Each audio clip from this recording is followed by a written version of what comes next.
Hello there, Beard here.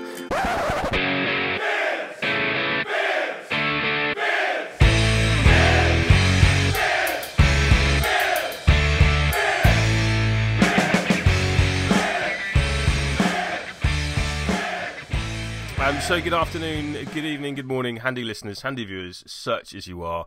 That introduction gets longer every single time. Surprise again. So we've seen over the last couple of weeks Ronan's teaser videos, and I am joined here once more by a new and interesting combination.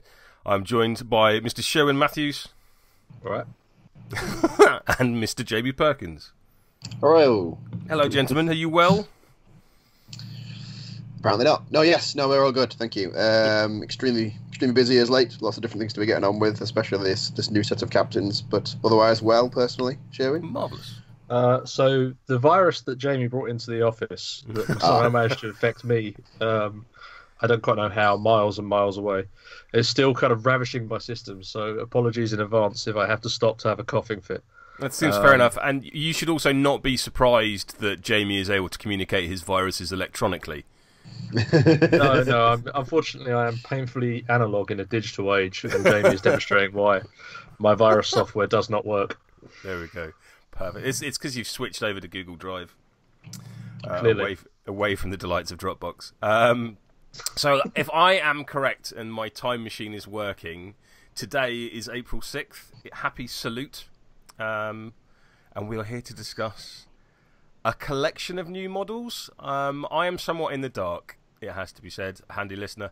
And you may remember the last captain reveal, I very cruelly tricked my my co-hosts Panzer and Connor into discussing something else before revealing that we were to discuss 4 new captains. And I have, for some reason, asked Jamie and Sherwin to do the same thing to me by some kind of way of twisted retribution. So, weirdly, beyond some artwork, I have no idea what we're going to talk about. So, gentlemen, where would you like to begin? Probably by sending the files. That sounds like a hugely cunning idea. It's pretty good. So I've just clicked send, and we're going to have some glorious radio just now whilst we wait for Rich to receive that email.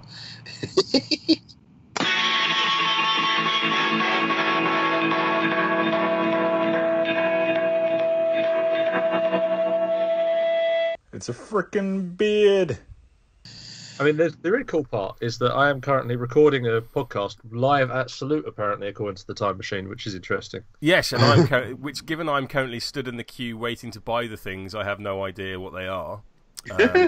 Assuming they're there. You've got amazing sound quality for being stood in a queue of a few thousand people. Yeah, yeah, there is this. Hello. Well then, it makes sense to go through the document in order. Yes, cool. So I am currently looking at Culverin. Let's come to you first. What can you tell me about this lady? So Culverin is a blacksmith. Mm-hmm. That's it. Nice, thank you very much. Oh, Jamie. Yeah, that's good. Wasn't it? So Culverin is known as the Silver Admiral. So if you can envision, sort of the origin story for Culverin is she is a blacksmith master. She's sort of posted out on the kind of fringes of, I'd say, the known world, part of our continent, probably somewhere in the region of maybe Indar or Saltar kind of area. And this is obviously going back a fraction now. We find that her fleet is attacked by the Tyrant. So the base where she works, where her workshop is attacked by Blackheart and his fleet. Now, during that battle where this outpost is completely destroyed militarily, she kind of leads out one of the few ships that sort of survive it, this great galleon or whatever, and they kind of sail off with whatever crew they can scavenge, and find themselves just about sort of limping away whilst everything else is destroyed around them, including, of course, the captain of that ship, who is subsequently killed in action. So she finds herself commanding them. Okay. Skip forward a few weeks or so, and they make landfall, and Culverin immediately sets around kind of ordering all of the crew to start repairing things, that sort of stuff, set up kind of a place for refugees to assemble. And at that point, sooner or later, she starts building up this quite sort of large fleet of stragglers or these refugees who've been sort of victims of the tyrant, to the point where she actually finds herself. And I'm not going to use the term warlord because it's worth pointing out with Culverin, she's very much the opposite end of what you would have of a pirate. If you imagine, if you watch kind of Pirates of the Caribbean, she's not Johnny Depp and the cool guys. She's the other end. Gotcha. So very much she's kind of builds up this fleet. She has this sort of great navy, which is pretty much like as well armed and as powerful as kind of a sovereign state navy, where she's picked up so many various different stragglers, so many different ships. And obviously, at the same time, she's very, very skilled as not only administrator, but also obviously in terms of what her craft is. So they're very well armed. The armaments on these things is crazy. And she, at this point, really then has the ability to kind of police the seas somewhat. Now, we skip forward to sort of more contemporary times, and we find that Culverin is this master who's been out on the fringes. All of the other blacksmiths are aware of her, and she's suddenly now come forward into the world of Guild Ball. No one is exactly quite sure why. I mean, there's obviously quite a few rumours. It could be that she's looking for a new challenge because she's realised that, hey, my fleet and my holdings pretty much run themselves now. Yeah. I've got capable underneath me. It could be that she's kind of, even perhaps looking for a new sort of a lucrative kind of enterprise that she's somehow going to sort of turn this to make a good coin. And it could, of course, be that she's come across another young lady. Yes. By the name of Cutlass. Okay. The opportunity to take on a protege. I love the artwork that Doug's done here with like the little shells emblazoned on the breastplate, and it still has that incredibly blacksmithy vibe to it, but at the same time being a bit more lithe, for want of a better word. This is one of the best. This is one of the most challenging, I think, art briefs that I think Doug has ever received. So we need you to make a pirate that's also a blacksmith, Doug. Yeah, that well-known metal, that well-known thing that floats. Well, I suppose it does, but in this world, phenomenal. All right, I'm curious then how she interacts with Cutlass, but I'm gonna not get overexcited. And Mr. Perkins, turn to you. She's an interesting one. Yeah, so from a mechanical standpoint, the place that we really wanted to start with was kind of obviously a nautical theme in terms of their abilities. And at first we looked for a couple of different places we could take inspiration from, and particularly when it came to the names, actually, it took us a long time to name these characters because unfortunately, all of like the nautical blacksmithing has very scientific and unfortunately uninspiring names. Like, for example, we looked up underwater welding, and it's called hyperbaric welding, which is a fantastic word. You can't name anything after that, though. No. Yeah. So that's the kind of thing we normally look for in terms of the naming strategy, and it also helps us to inform the kind of choice we want to make.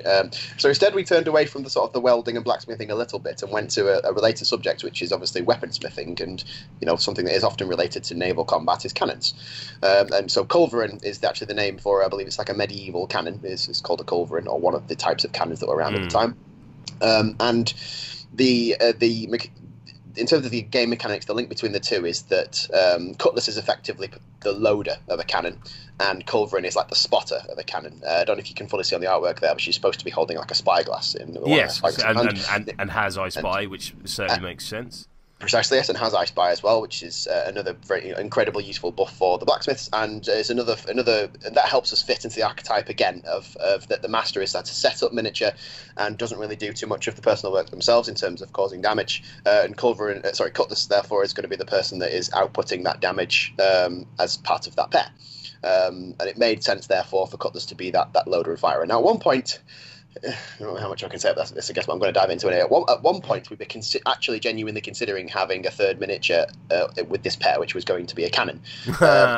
And we had a lot of different conversations about it, and we decided it wasn't the route that we wanted to go down. But we actually started off with the cannon being as a replacement goal marker, which is going to be 50mm base cannon that people could replace their goal marker with. And the idea was, the original concept was that the range for the shots being fired by the cannon, so the character players from Cutlass would be measured from the goal piece as this cannon's being fired. And so for a couple of different reasons, and also because it was a bit mechanically obtuse, for lack of a better phrase, we decided to go for something slightly simpler. Now, in terms of ranging those abilities. Now, I'll come on to Cutlass a bit later on. We said we were going to start talking about Culverin first. So that's the overall concept. Going into the... Sorry, go on. That's very interesting, because I've literally just looking at the first page. I have no idea what comes up afterwards, so I'm going to assume we're going to be talking about Cutlass in a minute, which is fascinating. Yes, indeed. But before I get to that, as someone, as well you gentlemen know, who prefers a more defensive, grindy style of gameplay, the back of Culverin's cards is... so Quench very much in the line of sort of Burnish's traits.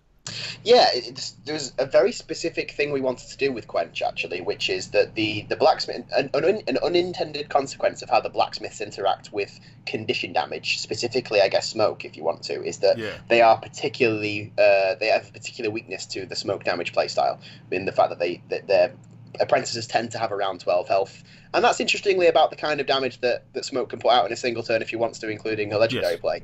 So Smoke Alchemists can kind of go through apprentices a lot quicker than we perhaps intended for most teams to do. I mean, apprentices not supposed to be the most hardy miniatures in the game in general, but like a hot knife through butter is probably not far off a decent analogy there. So Quench is an ability that we want to put in that would specifically kind of combat actually condition damage, because we couldn't put in something that would give them tough hide to character players, because condition damage would get around that. So this is something that they take the damage and then they heal one in return. So you're kind of reducing the damage incoming from character players by one. So specifically to read that one out, because it's kind of a weird character trait. Sorry. Quench, which is a 1-inch aura. When a friendly model within this aura suffers damage from an enemy character play after the character play is resolved, the friendly model may recover 1 health. So it's effectively reducing the damage of those character players by 1. Yeah. Interestingly, if you can combine that in certain circumstances where it's not condition damage, you can combine that with the tough hide from Anvil. Yeah, I was wondering that. That's essentially no damage. Yeah, in a lot of cases, yeah. Although you take like a dead bolt from Ballista, and then it's 3 damage. Actually, no, it's 1, mate. Sorry about that. Well, the other thing I was wondering there is presumably that's still going to cause any abilities which require a hit and to do damage to have done their thing because of how that's worded. Yes. So, like, Momentous Inspiration will still trigger, even though against a tough hide model within that aura, you've done no damage. Yes, absolutely. That is correct. That's interesting. Yeah, and the other thing is about Quench as well, because it's a 1-inch aura. It doesn't just affect apprentices, by the way. It will affect everybody around Culverin, just as reinforced plating does on Burnish.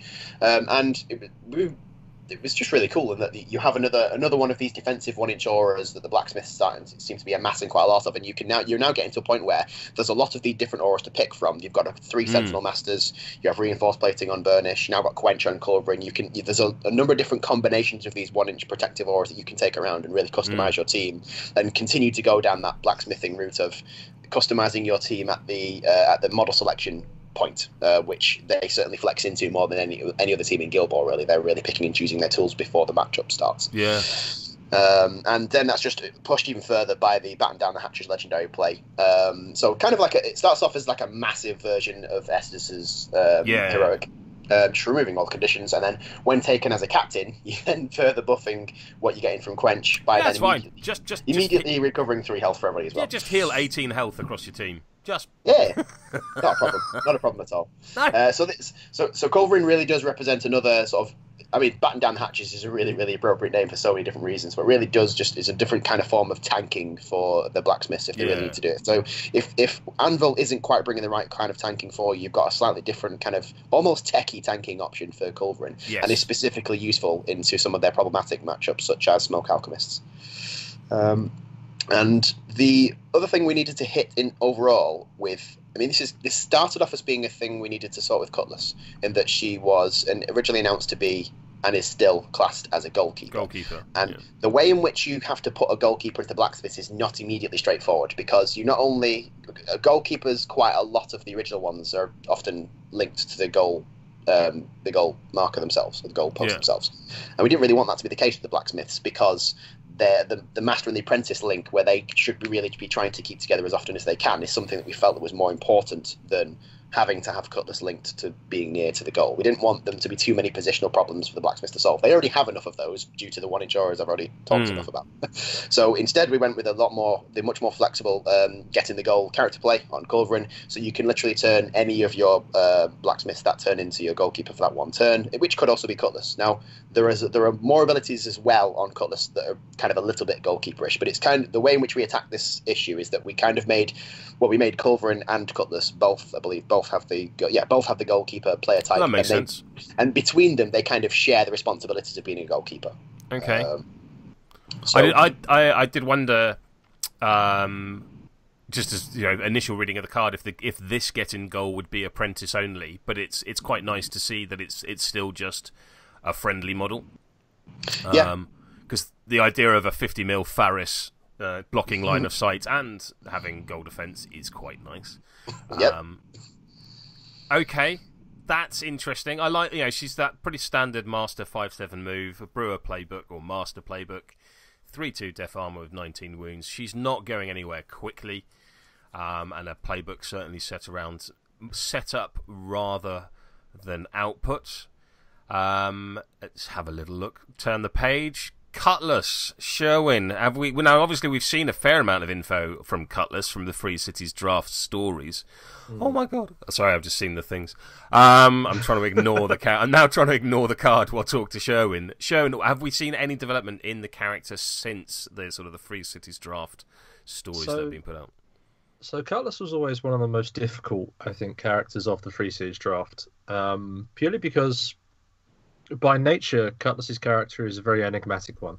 I'm going to go back to Pirates of the Caribbean again. It seems reasonable. Cutlass is very much Johnny Depp in that. Having never seen those movies, other than clips, I can't talk too much as to who the character is. But in my mind, it's very much this kind of slightly unusual, quirky character. Is really where Cutlass was coming from. And we didn't really get to explore that much by nature of obviously the type of character during the actual main narrative. So a lot of the part when we came to the epilogue story was really introducing Cutlass for the first time. Who is this person? How does she think? What's her perspective? That sort of stuff. So that kind of, I think, led into a lot of where we've seen development-wise. But one of the things since she's arrived with the Blacksmiths Guild has really been, for a start, this real sense of relief that you've got to understand wherever Cutlass has been previously hasn't really necessarily ended up terribly well for her. She's kind of gone from place to place. I'm going to be a pirate, joins the pirates, realizes that life is really not very nice whatsoever and not really for her. Leaves and then kind of goes to the rookie academy, but realizes this may be fantastic, but it's completely transient. I'm only here for a set period of time, so I don't really want to settle down too much. I think in her epilogue story, we had some degree of this sense of trepidation. What's waiting for me? Where am I getting to? That sort of stuff. But since she's arrived, obviously, and discovered Culverin, who's sort of taken her under her wing, there's been this real sense of relief. And now the two women are obviously starting to work together on the field. A lot part of that sort of maverick kind of goalkeeping that we heard us talk of in the scouts from the Free Cities draft is really kind of being solidified by Culverin. So stuff like getting the goal, that sort of stuff. She's now got almost a tutor to kind of, a tutelage to kind of say, do this thing for me. Kind of, if you can envision that Cutlass is a character very much who, I want to be a goalkeeper, I'm going to do this and this. It's this sort of untamed potential that hasn't ever really been focused down. And that's exactly what Culverin is doing with her. Fascinating. All right, Jamie. This is a thing. Yes, it is. So I'm guessing, with both broadside and chain shot, is this kind of like a hangover is not the right word, echo of that, measuring from the goal token that isn't? Yeah, so this is the way in which we decided to make that slightly simpler, but still being quite unique, and giving this idea that the cannon isn't on the field, and these two are loading and firing the cannon, and kind of, I guess, remotely, however that happens, Sherwin. So envision that basically these two are effectively signalers, and if you can envision that Culverin is further down the field, kind of, pointing out the spots that where we're going to actually blast down with the cannon. Obviously, Cutlass is a little bit further down, sort of almost exactly as you might have on a ship, kind of this sort of chain of command kind of shouting system, or, in the case of these guys, maybe sort of, the the lanterns or whatever, and then Cutlass is really the one who's basically ordering the fire, because she's further back towards the edge of the pitch, so therefore can order the crews actually manning the cannons at the edge to actually open fire. Yeah, I've certainly got visions of the crew stood at the side of the stadium, furiously signalling to a ship in the harbour with semaphore. You've got it. As mortar teams bombard the pitch. Phenomenal. How's that not a foul? Well, alchemists can do it. Why not blacksmiths? So there's nothing in the rules to say you can't do it. The more we talk, Sherwin, the more I wonder just how much is in the rulebook for Guild Ball. The problem with Guild Ball's rulebook is it's this very archaic tome that no one can really agree anyone should have possession of. And the great thing is that to come together, they'd almost have to have this great coalition of guilds who don't like each other whatsoever to kind of make any changes in it. And that's really the sort of push. That's really the limiting factor of that document. No one's quite sure what's in it, and no one really wants to be the first person to set up and go, well, I'd like to see the document because that's a sign of weakness. Yeah, no, that's fair enough. Equally, as an enormous baseball fan, if you go and read the baseball constitution, which was written in 1893, the archaic language in that and the impenetrable language used within that document tells me that this would be much, much worse. Yes, that's fair. So, Jamie, coming back to you, so broadside and chain shot, just bombarding. I love the idea of broadside, just bombarding the centre of the pitch, especially as he puts down 2 AoEs. That's new. Yep. This one, I suppose we can nickname as a Matt special. That's entirely fair. And occasionally we'll get some concepts from Matt, and he's like, "I want to do this," and then when we stop laughing, and we try and figure out how it's actually going to work, and we go, "Actually, that's not completely bonkers. Let's have a go." Yep. And yeah, it kind of came as like an evolution, I guess, of Blast Earth, really. And that's I think it was. Yeah, we experimented with the idea of them having to be like linked together and stuff, and that's not the case either. They just have to be placed both within range. I was going to ask to clarify that this is both AoEs must be placed within 6 inches. This isn't like a throwback to the 1980s thud gun where you then sort of chain AoEs from one another. No, that's not the case. We did consider that, but again, just trying to keep things as simple as we can whilst introducing a high degree of flavour. So this is an experimentation really in what we could do with power level, a specific thing with power level, because of the way that these character plays are both worded, broadside and chain shots. Both of them have the first sentence: "This player's range is measured from the friendly culverin." If you get to a situation where Cutlass is on the pitch and the enemy team has managed to take out culverin, Cutlass's front card effectively becomes blank. You can't use these character plays. Yeah. But what that allows you to do on the flip side of it is therefore experiment with having dramatically much more powerful character players than you normally would have, and playing with that cost as well. So these both only have a cost of 2, but that broadside putting down 2 AoEs, which could potentially, you could spread those around in different places because they don't have to be linked together. To put rough ground all over the pitch, or you could put them on the same miniatures and try and roll that 2 damage twice on them to put 4 damage down on 2. Still only has a cost of 2. It's definitely not a cost 2 character play normally to put 4 damage on multiple miniatures. But this idea that you're kind of paying that extra little bit of cost here because you're having to measure this from a different place, and the fact that if that other related model culverin is not on the field, you actually can't use these plays at all. And it's the same thing with chain shot. Again, this play's range is measured from the friendly culverin. Target enemy model suffers 3 damage on the knockdown condition. That's deadbolt. Yeah, captains normally, often have a little bit more leeway to have slightly more powerful character players than everyone else. This is a captain level ability that's on a squaddy, effectively. So so we're interested to see where this one goes, really. And it's really taking that idea of that you've got this idea of the cannon being fired from a long distance away and then measured for a different place and then having an impact on the pitch. It was an interesting thing that we want to have a look with.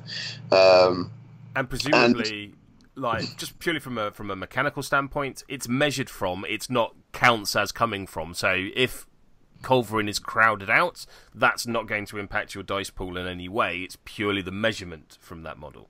Correct. And also say if you put tooled up on Cutlass, that will impact the damage of these character plays. If you put tooled up onto culverin, it will not impact the damage of these character plays. Because as you say, it's just specifically the measurement. And on top of that as well, coming back to what I said earlier about the responsibilities for a goalkeeper kind of being split between the two of them, you've also got a nice little ability on the back of Cutlass called Quick Off the Line. So this idea that we try with this one, we're kind of experimenting the idea of like your goalkeepers jumping in front of a shot. Yeah. So when an enemy model declares a shot, before the shot is resolved, this model will make a 2-inch dodge. This allows Cutlass to be able to move in to obscure the shot by being an intervening model, or if there are other models already already obscuring the shot and being intervening, it could possibly allow Cutlass to move into base to base with them and therefore block line of sight and increase the difficulty of the shots as well. The other thing I really like about this, just sort of from not lulling your opponent, but maybe a little gotcha, is of course if you've got getting goal from Culverin on Cutlass, but she's outside of 4 inches of the goal, and your opponent thinks, fantastic, I've got an opportunity here to score a goal, and then you use Quick Off the Line to dodge back into the 4 inches, presumably that's going to impact the target number. Yeah, absolutely.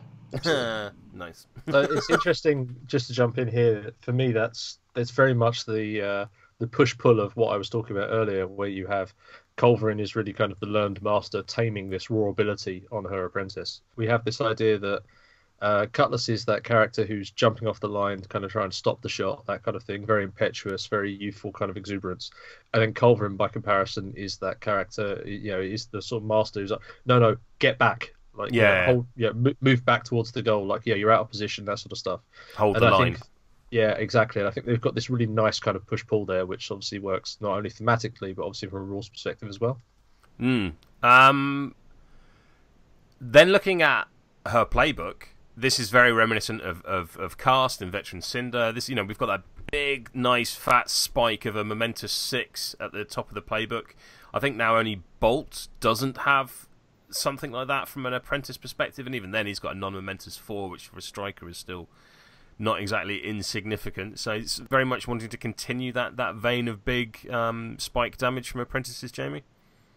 Yeah, absolutely. In terms of just how the blacksmiths are generally set up, because you have this very rigid framework of you have 3 setup and support models, and you have 3 output models in terms of damage, at least anyway, then because a number of other teams are allowed to flex that, whether you can just take all output models or you can take a great degree of support models, the blacksmiths don't have that flexibility, weirdly. They actually, you have your choice in the flavour of support and output models, but you are set into that ratio of 3 and 3, which means that we've learned over time that we have to focus all of the apprentices into being such incredible output models because you only have 3 of them. And that's just being continued again through Cutlass, as you've seen it previously. Not to quite the same extent as Sledge, for instance, because the purpose of Cutlass is slightly different. You obviously have this much more of an emphasis on these range damage character plays, and not necessarily going in and engaging in melee. She certainly can, but there are other apprentices that are going to be better than her at that. And just doubling down on that as well, with the fact that she also brings tutelage again to the guild, or even more free character plays, and these character plays are absolutely lovely ones to have. But this is like the third instance of tutelage in guild. Yes, the third, I believe. Yeah. And presumably then her influence is capped at 3, just so that we don't end up to having like a captain equivalent style activation where she's able to put down 4 damage from broadside and then pour 4 influence into melee attacks into opponents. You could get some serious damage out of Cutlass if you just tutelage the chain shot, then you're knocking them down with 3 damage, and then just put 3 more attacks into them. That's still a reasonable amount of damage. Especially if tooled up, like that's going to be. Absolutely. People will be salivating that, I'm sure. Yes, absolutely. But you're right. There has to be a reasonable cap on there. And I'm pretty sure that 1/3 influence cap is actually the same for the other 2 characters that have tutelage. Both Sledge and Bolt both have that 1/3 because they have tutelage. I had not noticed that, but very well made.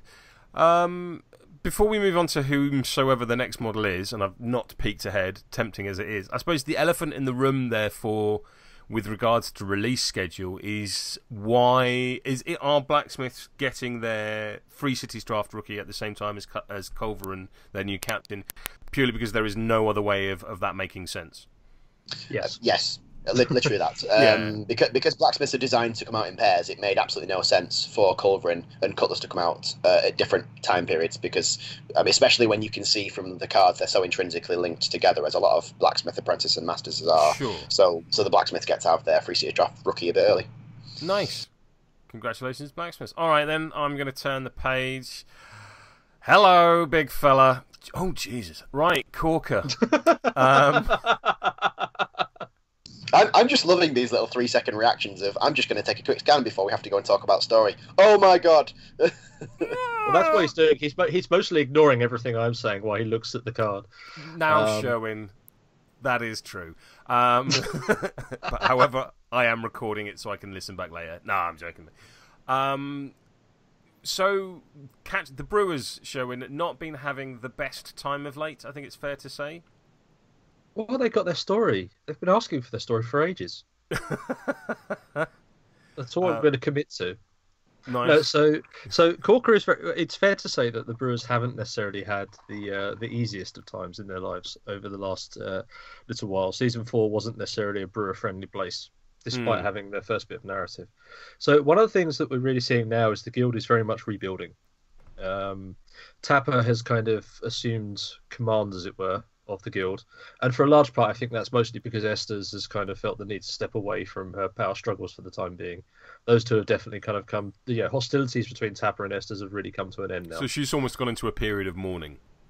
Effectively, yes. She's obviously taken her time away, kind of refocusing on what is for the good of the guild. Obviously, in terms of one of the things that is best to understand of Estes is while she always had the good of her guild at heart, she realizes now perhaps that her methods weren't necessarily perhaps the best. Yeah, there was some sense in what Tapper was kind of moving towards, and so now that's sort of over. Tapper is kind of looking around, knowing that his guild is quite decimated, and really looking for support outside. So one of the things he started to do is talk to, as you can imagine, Tapper is an older character who's very affable, and he's certainly had a great deal of connections over the course of his life. So he's really gone to some of the players who are sort of outside, or some of the potential individuals who might make the squad outside of kind of the urban areas where the Brewers are traditionally recruited from. Gotcha. And he's now got to the sort of, the very much the Highlands, the sort of out there kind of very rustic, very kind of rural kind of areas, and sort of gone to some of the northern clans. And Corker is a great example of pretty much a leader within one of those kind of sort of real sort of societies. So you have this great strapping mountain of a man. Yes. I mean, it's fair to say he's a huge kind of guy with a massive keg over one shoulder, for example, that sort of stuff. Outwardly very boisterous, outwardly very sort of strong, very powerful. But it's worth pointing out he's not a rival with Tapper. They're very much kind of they are allies. They aren't. There's no animosity between the pair of them. And all a lot of observers will see with Corker is really that, well, he's far more shrewd than he appears to be. He's not some big drunken oaf. He's not kind of this guy who turns up, with the loudest voice and kind of tries to, like shatter any silence in any room he goes in. He's actually, most of it is a very calculating and cunning mind behind there. So there's a lot of people wondering, has Tapper put this guy in place purely because he wants to root out a traitor, or because he wants to see what's happening with, where the support for the rest of his guild is, at the same time, obviously, while strengthening his power base. Interesting.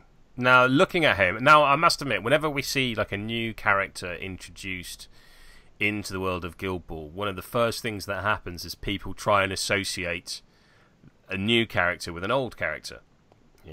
Amber is Tapper's daughter, etc., etc. I'm not one for that, but as everyone's been asking, is there any relation between Corker and Anvil? They're both Scottish. So they're both Scottish. they're both from Bryce. They're both from Bryceland. I know there's not any direct connection. I mean, obviously we know that Mordriven isn't necessarily the largest place, so we can, and we also know that Anvil was an old friend of Tapper's, so we can envision these two may have come to contact at some point. But other than a perchance for massive beards, probably not. Which is always a favourite, as you might imagine. Yeah. Fantastic and awesome. I love the weaponized tankard. Yeah, that's something where the idea is that's Corker's weapon. He's literally bludgeoning people with his tankard. Yes, I can see how that would work, strangely. It hasn't spilt a drop. Jamie, then, this is an interesting chap. Yeah, from a lot of different perspectives. So He's Where to quite. start, really? He's reasonably quick. I'm impressed at both. I'm really impressed at his stat line in general, especially the tac 7, the 3-6 kick, def 3-1, pretty standard for Brewers. 2 influence. That's an interesting choice. There's a solid reason for that, which I think is the thing we should attack first. Now, okay. Corker. You might have to look at the back of the card first, Mr. Beard. It's fine. It's fine. Corker brings with him quite a big change to the Brewers overall, because with Corker, they're going to get a guild rule. So yes, so technically, I suppose on release, if you want to be technically correct about it, that's kind of correct. Is that technically the Brewers are going to get a minor errata on the day of Corker's release, or I suppose on the pre-release for Salute, because they're going to gain a guild rule, which is that beer tokens, which currently are on Corker's card and are only brought by Pint Pot beforehand, those are going to be changed to being the overall guild rule for the Brewers. Now, that doesn't necessarily mean that they're all going to bring them. Effectively, what's going to go on that rule is on that guild card, is the rules for how you use beer tokens, not how you generate them. And going forwards, it's entirely possible that starting from Corker, we can add more models to the game that will give you beer tokens to use. Corker being the first of those. Pint Pot is going to get errated only so much in that his card won't need to contain the uses of beer tokens anymore. It will just go down to say how many beer tokens he gets. He just starts with a 6-pack. Correct, and that's all it will need to say. Just in terms, we're just shifting where that language is from off of Pint Pot's card onto a guild card. Anyway, so that means a Corker's card, if you skip to his heroic free bar, which is the specific reason why Corker only has a 2-4 influence stat. Free bar is a 4-inch pulse. Friendly non-mascot guild models within this pulse gain a beer token. Now, if you can remember how beer tokens work on Pint Pot, they're not going to change. They still do all of that same stuff. You could spend one of them to use a free character play, spend them to make attacks. Spend them to use heroic plays as well. Yeah, and if I remember rightly, they wrap turns. They wrap turns. Oh, that's good. So so you can, if you want to, you can start Corker's team with them all in a big clump around him. And the first thing that you can do, if you want to, is use free bar. Everyone gains a beer token. You have just gained 6 influence for turn 2. If you want to, 6 influence or 6 influence and whatever. Doing it. 5. You can have influence. No mascot. That's correct. Sorry, yes, 5. Yeah. And the only thing that's been added to that guild card is a cap. And I believe, I haven't got it to hand, I'm pretty sure that cap is 2. So you can't have more than 2 beer tokens on any model that isn't Pint Pot. And Pint Pot's special thing is that he gets to have his cap of 6. That makes sense. And presumably it's still, therefore, you can, although it'll only ever matter on Pint Pot, that you can only spend 3 a turn. Yes, that's also true. So, Yeah, literally that. It won't really matter for anybody else outside of Pint Pot, but I mean, if anybody else only has 2, you can only spend 2 most of the turn anyways. Unless you're Corker yourself, I suppose. You could start with 2, throw a 3rd one on you, and with your heroic and whatever. Anyway, so this is why Corker brings his 2-4 influence stat to the table. This is where we wanted to mess around with the sort of efficiency of the Brewers in a very Brewer style. And just made sense to experiment with this idea of the beer tokens actually becoming their guild rule and how we play around with efficiency within this guild. And we just took a look at all the different, made sure we took a look back through all the guilds of all the different ways in which you can do this, all the different character plays that they have, because it allows them to get their character plays for free. We've already experimented with them having their heroic plays for free, so we know that that's cool, and you can just do this in a different way with Corker. So this, when we went back through it, I thought, actually, this is a really, really cool thing to explore, and it's whilst it's very dynamic and explosive for the Brewers to have, it actually doesn't really break them at all. It's just a different way of playing with efficiency. So we doubled down into that. The main thing that Corker brings is his mass amount of beer tokens for everybody around, and he also plays around with the ways in which they play with and against the knockdown condition. So he, like our previous rung of captains, is going to bring a global passive to the table in the form of Spit and Sawdust. While this model is on the pitch, friendly guild models still engage enemy models while suffering the knockdown condition. That's hilarious. So what that means is that you can still gang up and crowd out. It doesn't mean that you can make attacks. That's very. I was going to ask about parting blows, and that makes perfect sense. Yeah. Yes, because we started that. I'll be honest. That's where we started. We started with you could make attacks whilst knocked down, and it was a little bit obscene. Yes, unfortunately not. Unfortunately, not particularly fun either. When you just know there is a counterattack coming your way and that there is literally nothing you can do about it. That wasn't a particularly fun experience for people. No. So we, over the course of testing and development, wound that back to you engage them so they're always going to get their crowd out. They're always going to get their gang ups, and and that's all there is to it. there's no question. Particularly. Sorry, just to jump in. I was chatting with Bryce yesterday about this. I think there's a couple other things. I'm not. It's that he pointed out to me as well, because I was the same place as you, Jamie. That means that brewers who are knocked down can still make character plays if you're targeting somebody more difficult. They can also make shots on goals more difficult. Yeah. Yeah, that makes sense. So you're still taking away dice from, say, Mercury trying to get a fire blast off, or you're still trying to or Vitriol, we're taking a shot of goal. She knocks comes in, someone is knocked down. For them, it's bad because they're still got to grab their ankles and stop them from kicking the ball. Yeah, and I love that the visual of this is that this is in my sort of list of predictions, which I perhaps should have recorded before this to intersplice at this stage. The idea of a big fella at the centre of a barroom brawl and everyone just fighting tooth and nail was what sort of came to mind for me. I think it's fair to say Corker is exactly that. Yep, I think that's reasonable. So I mean, look, Iron Fist, of course, we've seen before on Chisel and Hammer. That makes perfect sense. It's interesting, therefore, that this is the first brewer captain that doesn't increase the damage output of the team around them in either commanding aura or tooled up. Yes, so that was something we spoke specifically about, and is why Corker brings Iron Fist. And it's to do with making sure that we give each of these captains their own dedicated space. So we didn't want, whilst we wanted Corker to come in and be kind of.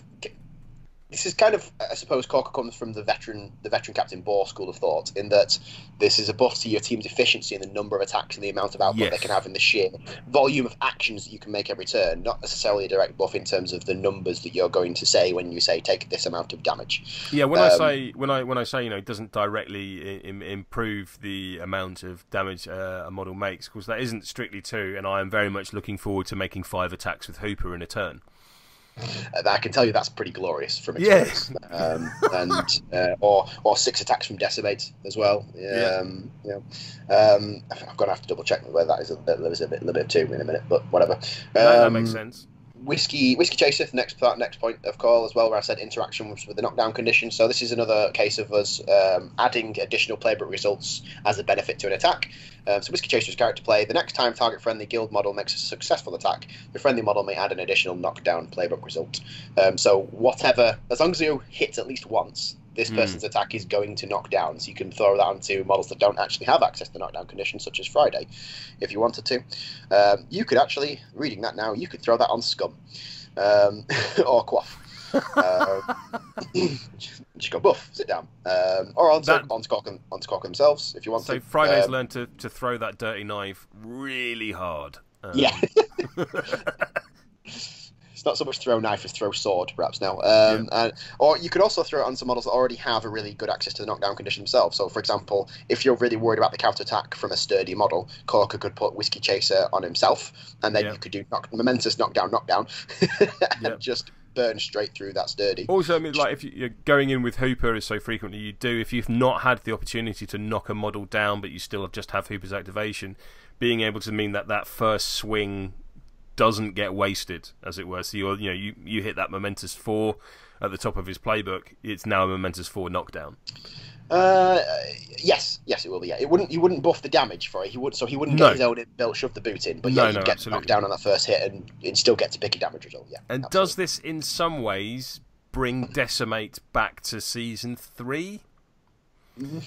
Because now we have a stagger knockdown on 3 again. That's true, but you also, I mean, that's the case for basically anybody. Anybody you put Whiskey Chaser on is going to have that low knockdown. Oh no, I'm not complaining. Yeah. You're going to get some really cool, powerful results off this. Absolutely. Yeah, or just Spigot being able to trigger sturdy on 1 net hit. Yeah. And so Iron Fist as well. Just dragging back to this as well for a second. It's trying to add a little bit of counterbalancing to that. Your activation choice of how you use Corker each turn, because we've noticed that because quite a lot of supporting abilities on Corker, obviously his global passive, which doesn't have a range on it, it's just while he's there you get that. The heroic for everyone else getting free attacks or additional beer tokens to make attacks with, using heroic players with, that could also affect Corker himself, but again can be classified as quite supporty. Whiskey Chaser is probably going to be better. Basically, when you can stack up other miniatures and cruise missile them in, that's probably where you're going to get the best effect out of Corker. But Iron Fist only impacting Corker himself just means that you have that real choice over, am I going to do things with Corker specifically this turn? I mean, I could, because I could actually get quite a lot of damage out of this captain by using Iron Fist on myself and going in and making attacks. So it doesn't pigeonhole Corker being specifically a backline, or I don't know if Brewers have a backline model, but I suppose not necessarily the forefront of a fight like Tapper pretty much always is. Corker has that choice of he can do that sometimes, but he can also take a slight step back into playing the Estes position, and he can kind of do a bit of both. That makes sense. And also it's funny that you mentioned Estes there, because of course, as any Brewers player will be familiar, there will be that turn where you just go, I'm going to tool up Estes and stab someone to death. And this looks very, very, very familiar to that. So, Legolas Drunk as his defensive wonderful tech. Say again? It's wonderful. That's interesting, because this is, of course, the first time we've seen a D6 mechanic. So where's the inspiration for that come from? Talk us through the path to this. Do you want to take this one, Sherwin? Happy for you to do it if you want. So there's this guy called Matt, and sometimes he has ideas, and no. So I think as Jamie will probably agree, this is definitely a Matt special. This is something where Matt kind of had this idea in his head that he really wants sort of us to try and put in this mechanic where, because we haven't necessarily had D6 before, exactly as you've just said, it's something where we put this in, see how it goes, basically, see what the reaction is, see how the community kind of settles with it, because it is something. It's absolutely an experimentation, because Guild Ball is such a game of precise placements and measurements, and has always had that element of sort of nitty-gritty measurements about it for such a long time.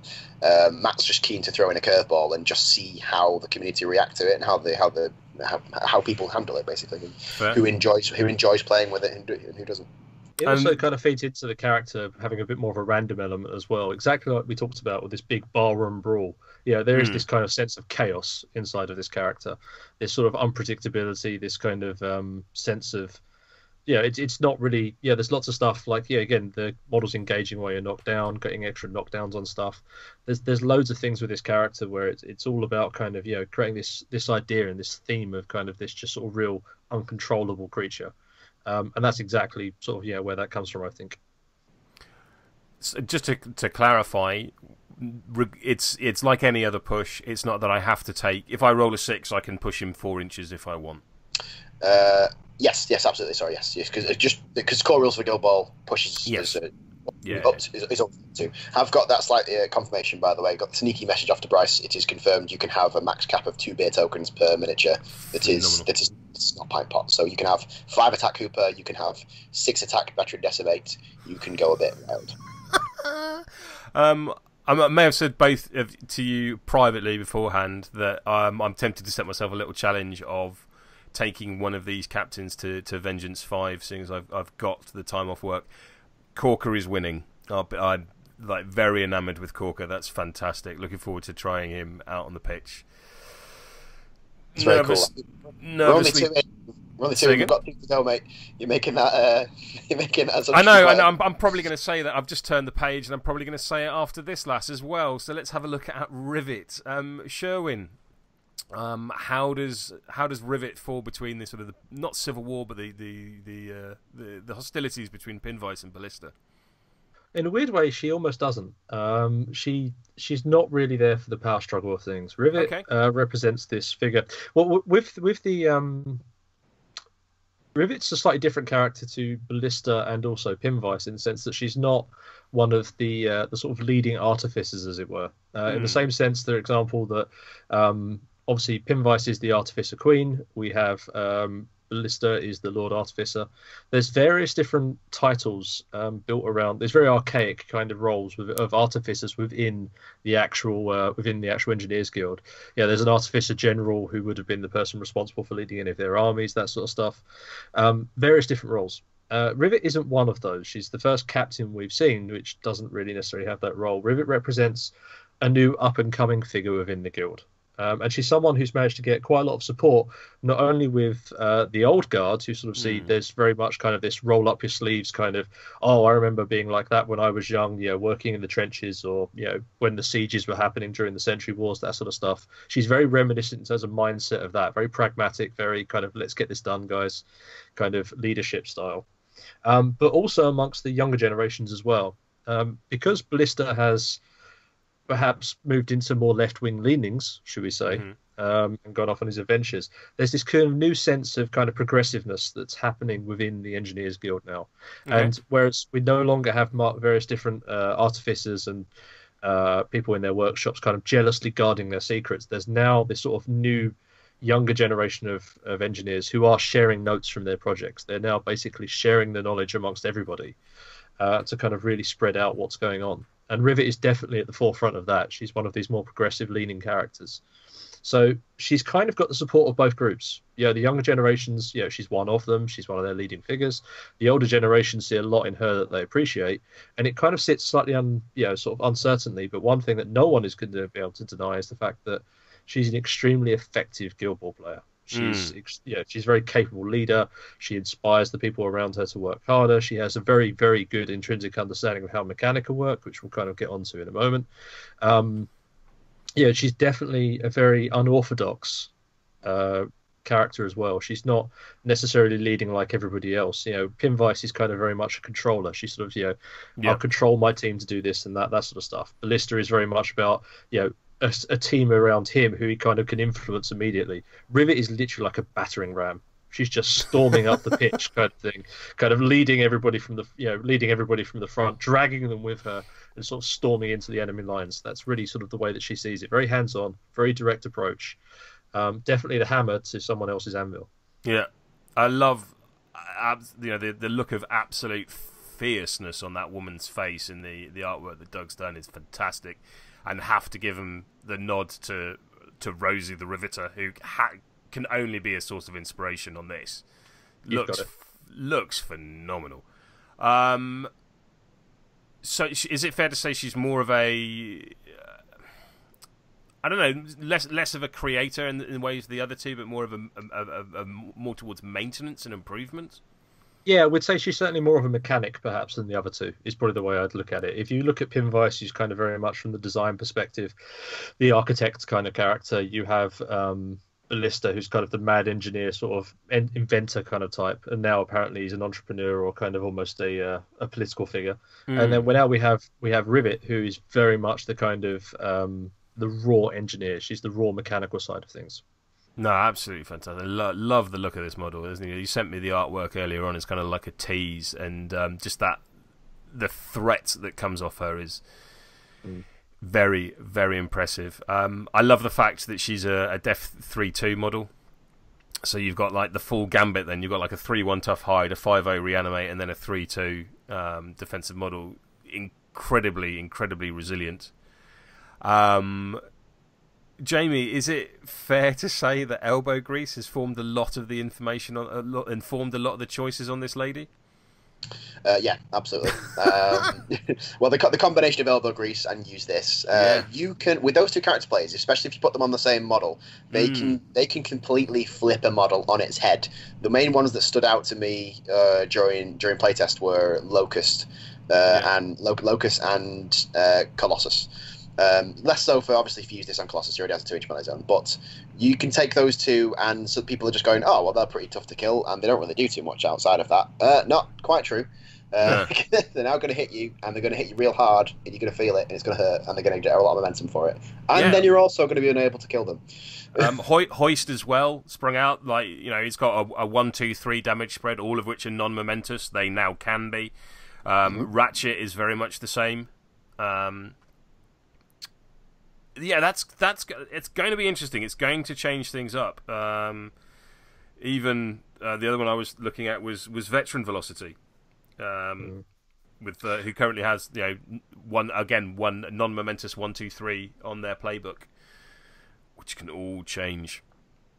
So the inspiration for elbow grease kind of came from the the starting point of when we're talking about global passives and how part of their intent is to make you take some of the miniatures that you've been playing with for years and allow you to use them in a different way than you've used them before. And what's more engineering than that? Right, exactly.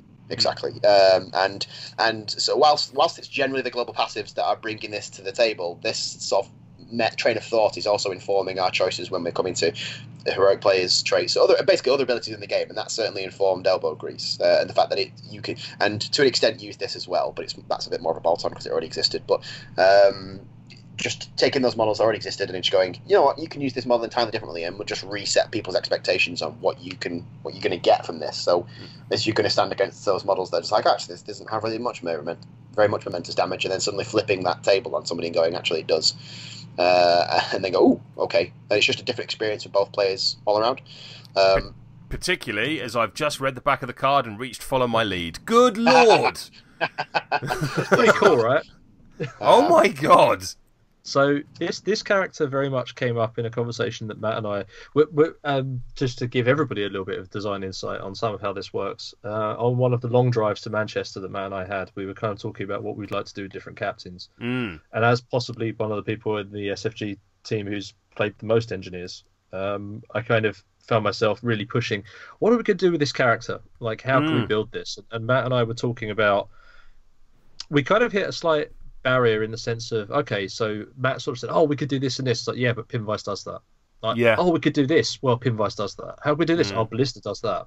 And we kind of both found ourselves there, and it kind of suddenly went, well, hang on a minute. How about we take this character, just like Jamie said, and go, well, let's make them into a fighting team instead. Yeah. Let's flip that on its head. Like, let's make this team, make a team under Rivet feel more like she's just re-engineered the team to what she wants it to be. How does she want this? How does she want these guys to operate? And that's definitely where Use This and Elbow Grease came from, just like Jamie said. Like, what's the thing that engineer players have asked for the most? Oh, we haven't got any 2-inch melee region models. Well, now you can just get it out on the stick. Which one would you like? Yeah, exactly. Which obviously works super well, and exactly like Jamie said about Colossus. Like, Colossus with Elbow Grease is incredible, because everything on his playbook at that point is momentous. Whatever you hit, you generate momentum, which is really cool. I'll move over to Jamie for the anecdotal part of Follow My Lead, because I'm sure there's some stories there, I'm sure. Yeah, I mean, just because we like to push the envelope, and we have a philosophy which is test broken. For us, it's much easier to spot something that's overpowered than it is to spot something that's underpowered generally. So when we have a new idea, we will often go, okay, what do we think is the most powerful version of this idea? Let's test that and then start tweaking it downwards to being reasonable. Rivet started at tax 7. We quite early on found out that was not reasonable. That is not okay. No. It was, especially because the vast majority of engineers are TAC 5. So and are built around being TAC 5, presumably. Yeah, well, I mean, specifically because they all have 5-long playbooks as a result of that as well. They haven't, brewer playbooks in this instance, certainly for most of them, is going to be a brand new thing. And there are degrees at which you can push that, and there are degrees to which you can't push that. And we came up against those. So, the other thing Jamie's not telling you is mainspring.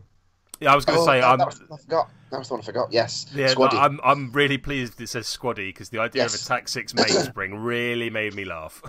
Yeah. I'm trying to remember the exact one it was. Yeah, there was definitely a playtest game where someone was like, yeah, I charged him with mainspring and they wrapped, and I can't remember if it's bushes or dodges, but they wrapped for something like 8 inches of reposition, whichever way around it was. You're like, yeah, let's probably not do that. That's Quoth's thing. We'll leave that to Quoth, because he's got that double dodge on 2, hasn't he? Yes. As funny as it was, we decided not to go down that route. We just moving on slightly as well. Toe has taken a little bit of sort of backwards inspiration from how the miners work. So I think originally it's not anymore. Yeah, because it's a jog now. This originally started as a place. The start of an advance made by this model, Friendly Models, that for any models that this model has moved within 2 inches of during the advance may make a jog directly towards this model. So that started out as Rivet walks past them, they get placed near Rivet at the end of the move. Kind of like a really big version of Fisher's placement with "You're coming with me," and then we're just like, no. After repeated testing, that's definitely not okay either. So as I say, start with the nuts idea, and then sort of eventually wheel it back into something that's much more reasonable to play with. So we ended up turning that back into obviously a jog straight towards Rivet, and so this allows Rivet to, when she moves forwards and goes offensively with her team, she's not going on her own. It's kind of like she's granting everyone around her tag along. That's kind of what's happening, and you can bring them all with her, and then just kind of like, I'm just going to bring this scrum with me. We're going to throw it at you all at once, and then you can suddenly take that Colossus, you can take that Locust with her, and then bring them with you, and you can deploy those into the fight immediately, giving Rivet herself an attack bonus, particularly from Colossus, when she's making her attacks. Or if she doesn't want to make too many attacks, perhaps she can then immediately throw elbow grease onto one of those two that's going to go next and do some real pain. Really, really cool little engineer-flavoured threat extension for them. And as I say, it mainly allows them to kind of deploy a scrum in your face, which is kind of cool. And then cemented by Protect Those Close, which we have seen before. Can you remember where? Tower.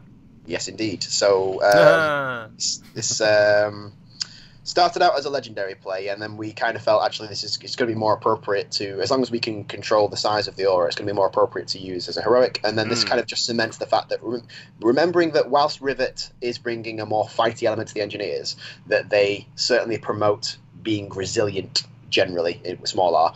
Yes. More than being butchery damage outputs, and this is just cementing that idea that your team is hard to take down. Then they're going to do more damage than they previously did. They're not actually, well, they are and they're not. They're not actually doing more damage than they did before. No. Yes, a bit with the extra attack from Follow My Lead, but Elbow Grease is just using the damage on their playbooks that already existed. Just improving it. It's It's improving on a previous design. It's the most engineering thing I can think of. Absolutely. And then just solidifying that with Protect Those Close, making sure everyone's got sturdy, and they're just a little bit tough to take out on the reply as well, without going too overboard about it. Do you expect Rivet to have a larger impact on the pick rate of engineers than perhaps some of the other guilds? I really do, actually, because this is perhaps one of the biggest changes of core design for a guild that we've done with these captains so far. Because it really shifts their playstyle more so than... Yeah. As cool as Culverin and Cutlass are, and as fantastic as Corker looks, with Corker you've got a brawling takeout game captain. With Culverin you've got a toolbox versatile approach. Neither of those particularly move the guilds outside of their existing design spaces, where it's fair to say that Rivet kind of nudges engineers out of a pre-existing comfort zone. Yeah, it really does, and we're really interested to see how the engineers pick up with Rivet. Actually, and I know from personal experience, I'm going to pick out one person in particular. John Parrish is someone from Roll Better has spoken to me several times, like, I want to play engineers in the fighting grinding team, and I just can't. And I'm like, it's been so difficult not telling him about this. As we were reading through the card and discussing it, like, John's glee immediately did occur to me, because I think he'll be very, very happy with this. Yeah, absolutely, and I don't think he'll be alone either. I think engineers will be really, really glad to see this as an additional option for them. But at the same time, I think we've managed to create Rivet's playstyle in such a way that feels like, you're right, it does expand the amount of different playstyles available to the Engineers Guild, but I think it does so in a flavourful way. Like, if we had just deployed Veteran Boar into the Engineers, but it wouldn't be appropriate for them whatsoever. But I think Rivet achieves what we want to do with them, and it just expands it ever so slightly in a way that is thematic and makes sense for them. It's going to be certainly one of those really interesting things that at a tournament, if my opponent declares Pinvice and Rivet as their captains in their roster, I really don't know where they're going to go, and that's fantastic. Sort of takes out that homogenous styles that we may have seen in the past. To really sort of open up exactly what I can expect from my opponent, or more appropriately, to confuse me and have no idea of what I'm going to see from my opponent. Yeah, absolutely. And that should be cool. That should hopefully be a fun experience. Excellent. Moving on through this document, sadly reaching towards the end. Excellent. Corbelli, is that how we're pronouncing it? Yes. Excellent. Yes, that's correct. So, Sherwin, where has this gentleman occurred from? or appeared from, should I say? So very much Corbelli is, if you can think of your stereotypical kind of international footballer, soccer, I should say, for our American cousins. Very much. I'm sure they'll work it out. We don't mean hand egg. No, he's not quite got the build for a hand egg player. So he's very much that sort of stereotypical kind of footballer kind of character. Really, where he's from is really very much. Obviously, one of the things we've talked about. I know in the past, we've certainly shown it more than once, has been the sort of training grounds or the proving grounds for various different guilds. The Butchers, obviously quite infamous with their sort of very much, they're very brutal ones. But we've also seen a little bit of what the Masons have got as well. And a lot of that is much more centered on soccer. If you can envision, it's more something that's set up by honor. And the First Ladies training school is really about soccer itself rather than learning how to beat someone into the ground. And Corbelli is not a new figure there. He's been part of the Masons Guild for a very long time, but he's really someone he's got incredible raw talent, but has never really sort of found that moment or that opportunity to kind of step up to the next level, to almost sort of make it to the pitch, if that makes sense.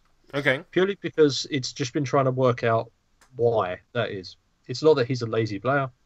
It's not that he hasn't perhaps wanted or hasn't had the sort of motivation to get there. Well, it's more so much he's just lacked some sort of drive to sort of really push him over the line and kind of make him into the player that everyone knows he has the potential to be. Now, the thing that we've seen that's really flipped that on its head and that's made him finally step out is actually the mantle of captaincy. And this kind of brings a new philosophy to the world of Guild Ball, which is that guilds are no longer looking at teams and saying, we have one captain. Yes, and that was certainly something we discussed when we were talking about veteran captain Boar on the last of these podcasts that we did, and Jukai as well. Yeah, and that the concept of one captain per team is very much a sort of real world 21st century philosophy that we've put on these models rather than being a reflection of the game world itself. Yeah, exactly. I mean, if you can envision, these guys are almost like military commanders. In a certain perspective. And Corbelli is no exception. Corbelli is someone where he certainly doesn't replace Hammer. Hammer is still ostensibly the true Mason's captain that's in its most sense of the word that most people would look at and recognise. Corbelli is very much stepped up to a new role and moved on to the team so that, by the guild, not necessarily by anybody else. And they've said, okay, try being captain. You're a great player. You certainly, his thing is he's an ace striker. That's his title. You are an incredible presence on the pitch. You can score goals like nobody else we've seen within this guild, including Flint.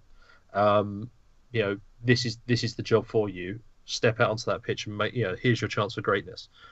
But what I think is the most entertaining part about Corbelli is that it's given us the opportunity to do some very much more football-y kind of things with him. One of the most exciting things. We'll get onto that, and I'm sure Jamie will have lots of little bits and pieces, but make sure when we get to the legendary play, I'll grab a bit of radio time just to quickly talk about the naming on it. I think absolutely because there's some quite fun meanings with this that we've had some. Matt and I had some fun with the naming passes. Yeah, there's definitely a theme here of sort of returning to British football slang in some degrees, in inappropriate ways. So just picking one out, for instance, dummy pass. I don't know if that will translate necessarily particularly well for our American friends, perhaps, but the literal meaning for that for us is fake. Is a fake pass or feign, if you want. And it's the same when, as I say, with Sherwin says when we get on to the legendary play,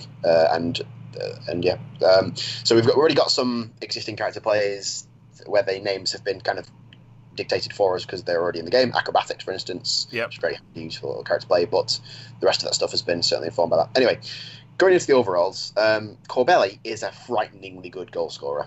He's got a baseline 5'8" kick. he's got a 5'8" kick. He's got a 2-inch man of his own. He has the first two columns of his playbook is a playbook that Shark would die for. If you listen very carefully, you can hear my co-host Connor exploding, and he doesn't know why. I know exactly what he's going to be doing for the next few months. Jesus.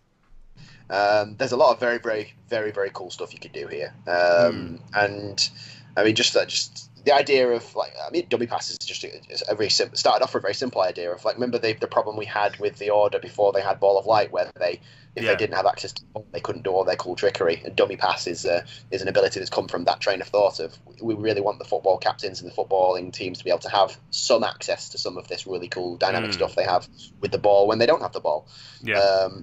So which is going to be used either for those models to chase down a dead ball, or maybe in a really cool thematic way, maybe Corbelly does already have the ball and he's using dummy pass because he wants to keep hold of it himself. Which is, I guess, is your cinematic use of that ability, I guess. Towering Presence is we've seen something very similar to this before, which is basically a renamed version of the Harry the Hat's inspiring hat. That makes of course. So allowing you to use pass and move and snapshot for one less momentum. So just getting all those what formerly known as teamwork actions off for a much cheaper price. Close control, very very handy for any footballing model. I mean, and kind of to some extent makes Corbelly kind of the what's the phrase here, the can't think of the right word, spiritual successor, I guess, to Flint. In terms of from a captain's perspective, in terms of having extremely good footballing abilities backed up by close control in the Masons. And now having two of those is quite frightening. Yes. And then we come to this is a particularly, well, I suppose they're all unique. This is an unorthodox global passive, which is saying something considering it's a relatively new concept. Making space. While this model is on the pitch, when a friendly guild model declares a pass before choosing a target, another friendly guild model may make a 4-inch dodge. Each friendly model can only dodge once per turn as a result of this trait. So the idea for this being that, say I've got the ball, I have done my 8-inch sprint with Corbelly, and I want to pass to Flint. Unfortunately, Flint is 12 inches away. He's not 8 inches away. So currently I can't pass to Flint. I could kick the ball in his direction and hope it scatters to him, or I could pick another target or do something else with the ball. In this instance, I could declare that pass, have Flint dodge 4 inches towards Corbelly, now be in range, make the pass, and then do the teamwork action, the dodges or the snapshots or whatever as I did previously. Alternatively, you can just start using this for dodges all over the pitch for different reasons. So you could have, for instance, I don't know, you've got brick and marbles and people have engaged your countercharge bots. You could just start making passes in a different part of the field and just completely disengage your countercharge bots, and now they're up and running again, even though it's completely separated from what's going on. And this is a gill ball through ball. It's yes, absolutely. I think incredible flexibility in itself is an understatement.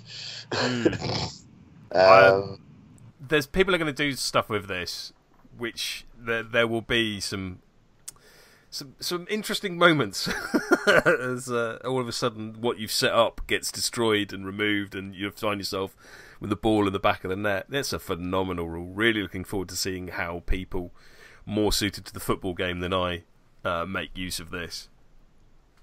Yeah, absolutely, and just kind of again in different ways, kind of like how Ball of Light does for the Order now, just making use of the ball as a resource in a different way to how we've seen it before, and in this case done as a global passive. So this impacts it's everybody. Whenever anybody makes a pass to anybody at all on the Masons team, it's going to be incredible. And that's even before we get to the legendary play. And that's before the legendary play. Yep. So, Sherwin, you said you want to take a moment for this one? So, the legendary play is called playing the game.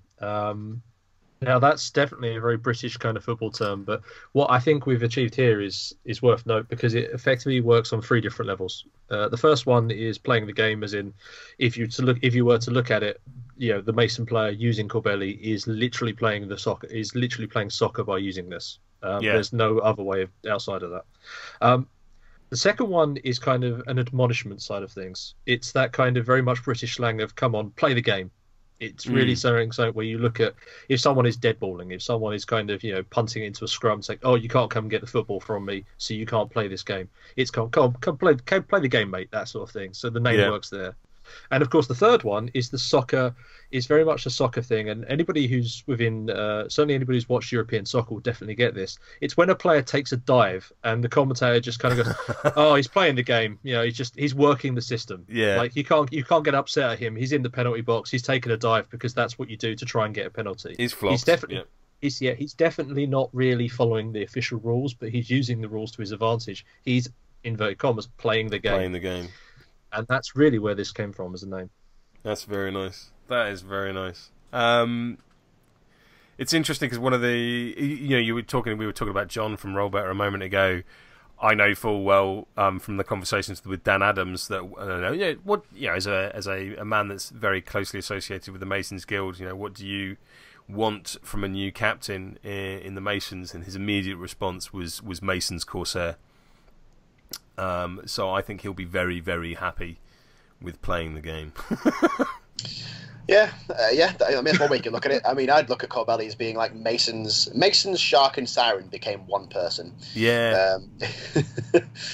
And Making Space is kind of, I don't know, and there's a little bit of help from Scalpel there, because Making Space is kind of like a footballing version of Voodoo Strings in my head. And the combination of Making Space and Towering Presence and Dummy Pass as well. And Dummy Pass, like, it's going to be like trying to hold water. Yeah. Except all of that water has 2 armor. I'm very excited about the idea that I can get a 12-inch dodge on Flint before he actually gets the ball. I was going to ask, Sherwin, is this why you've been furiously painting Masons by any chance? Yeah, the problem is that I've kind of decided to change my paint scheme, so now I have to repaint them all. Oh, so they're not going to be... They're not going to be Arsenal Masons anymore. I started painting them, and they were wearing red jersey with white slacks, and I realised halfway through that I'm basically painting Arsenal. And the reason I kind of got there is I couldn't find an appropriate claret to do a West Ham team, but I now have, and I'm seriously tempted to make Hammer a hammer. I mean, come on, that up the irons, literally. Like, sure. Yeah, exactly. I'm very tempted, and I don't think I'd have to. All I need to do is repaint the red to be like, again, as I've said, a claret colour. I can then put a blue stripe on the white and make the shorts, and I think I'm there.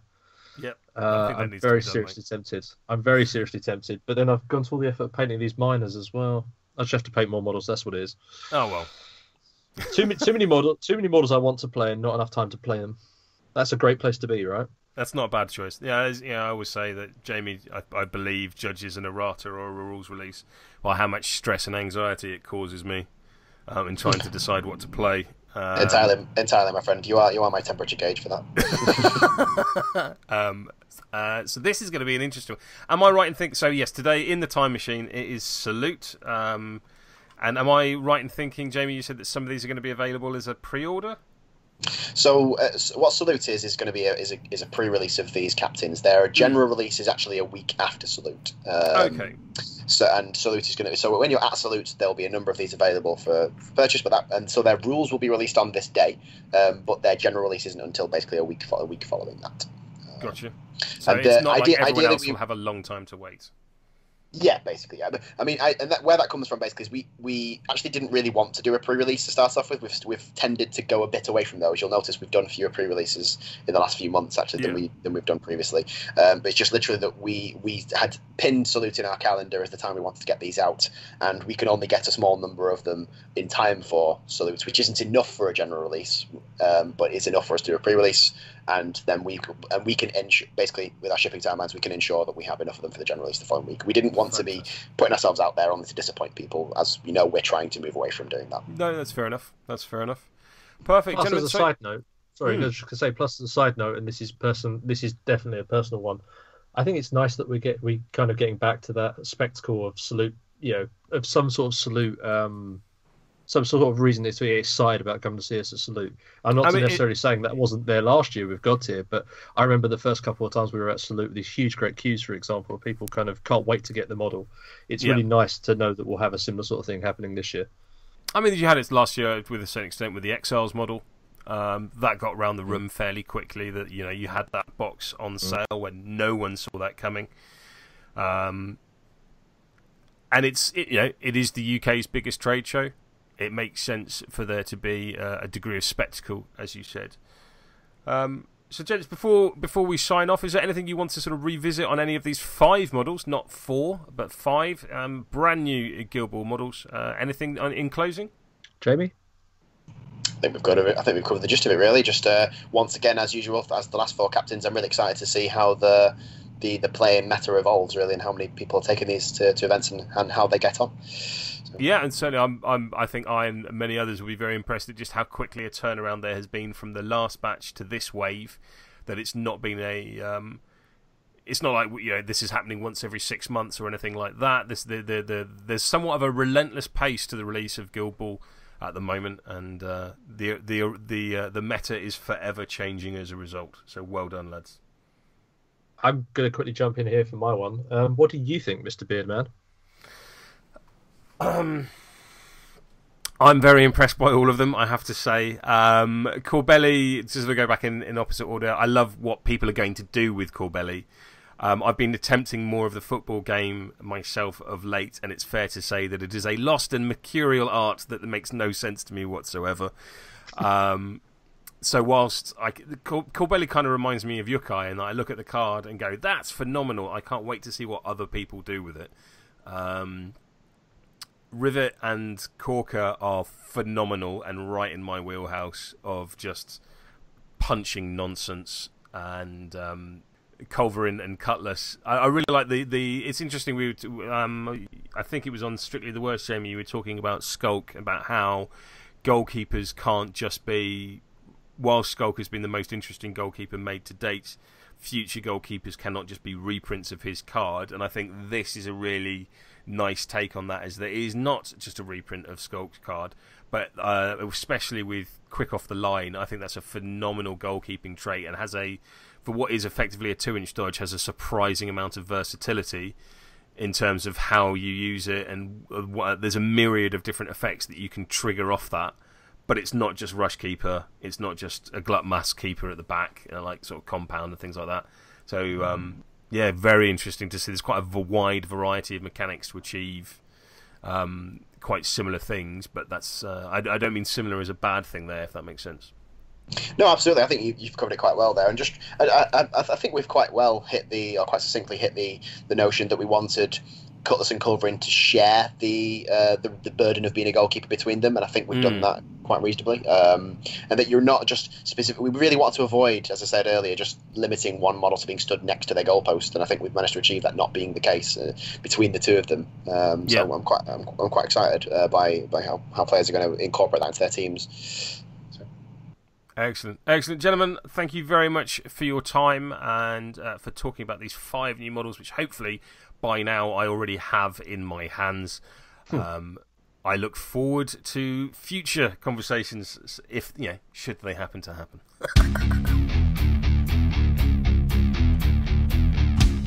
Oh my God, Becky, look at his beard.